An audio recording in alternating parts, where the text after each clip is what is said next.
Hey everyone, Shawn Clement here.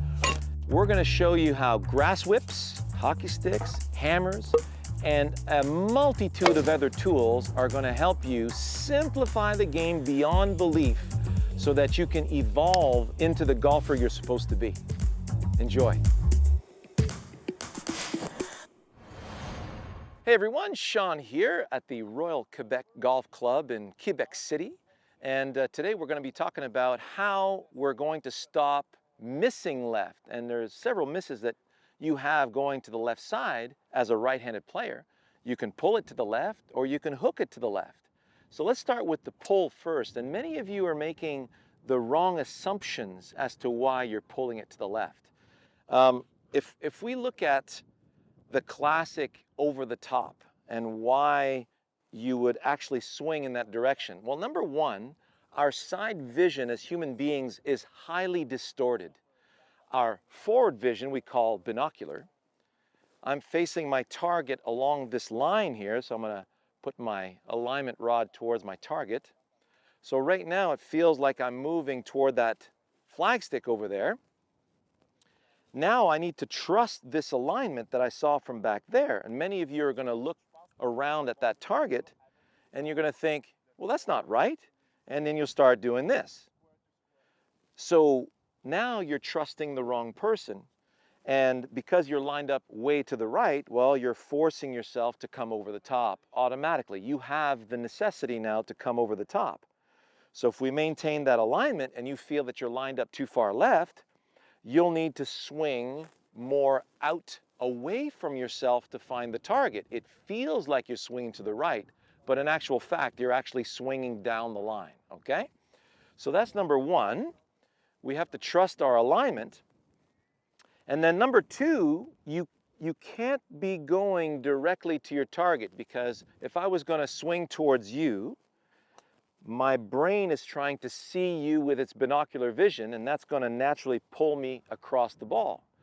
So we need to find an intermediate point right in front of the ball. You always pick something only a foot in front of the ball or less, and you're going to use that intermediate point to get you to the target. So let's say I'm going to put a white tee there, parallel to that. So I'm using that tee to get myself towards that target. So now, let's say I'm playing a draw and I'm playing the ball just a hair back in my stance, and I'm going to be releasing to the right edge of that intermediate point.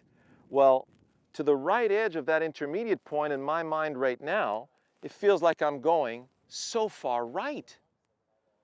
So you're thinking, good golly, I don't want to go that way, so I don't want to go to the right. So you're actually reacting to a mirage.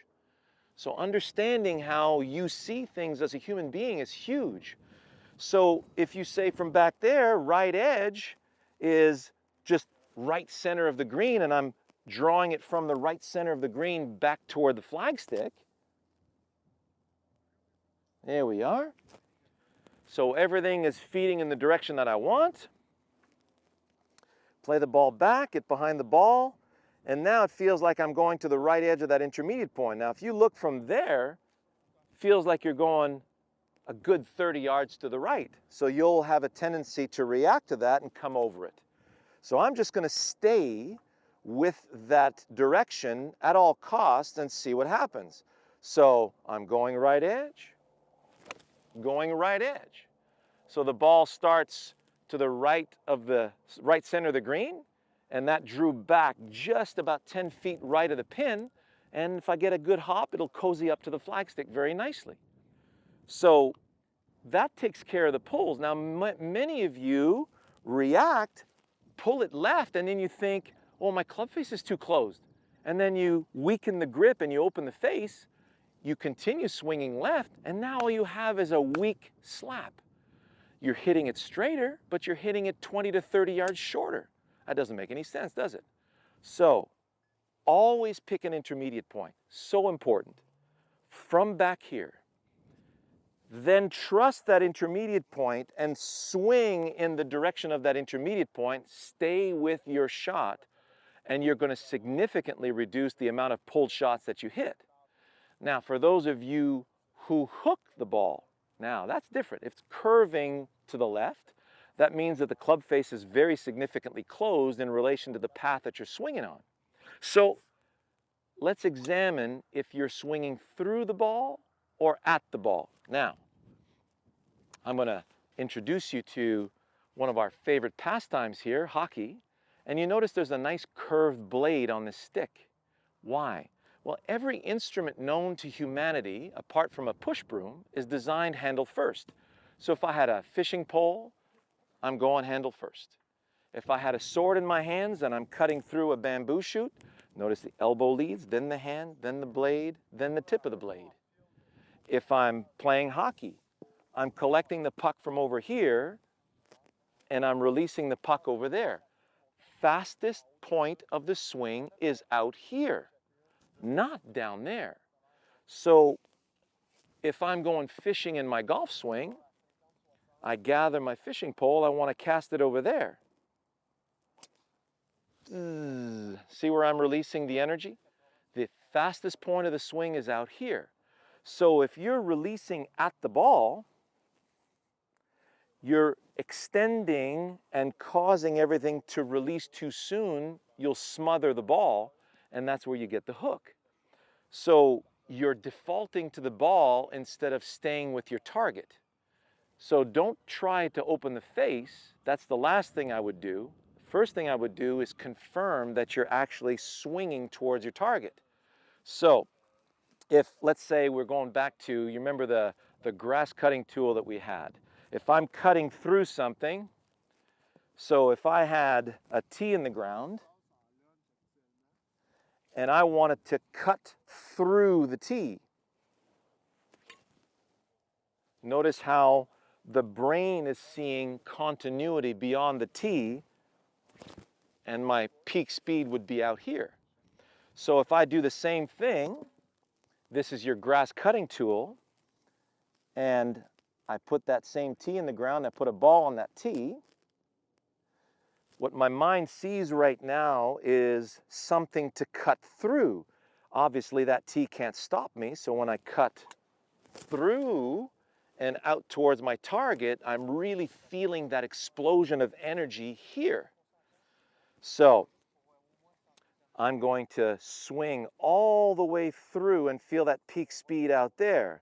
So I'm gathering, and I'm releasing through the shot out to my target. And I'm getting a soft draw on the ball. And my divot is moving exactly in the direction that I wanted it to go, because I'm staying with my shot.